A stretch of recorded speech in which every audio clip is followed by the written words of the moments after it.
Sa ibang balita naman, hinihintay pa ng palasyo ang opisyal na ulat mula sa Armed Forces of the Philippines o AFP hinggil sa mga natagpuang buwi at metal pipes sa karagatan ng Zambales. Ang mga ito ay nakita ng mga mangingisda na lumulutang sa dagat at paniniwala ang nagmula umano sa Scarborough Shoal.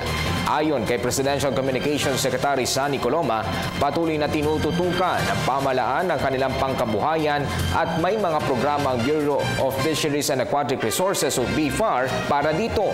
Tiniyak din ng palasyo na nakatutok din sa sitwasyon ng mga mangingisda ang lokal na pamahalaan ng Zambales para magbigay sila ng tulong at kalinga.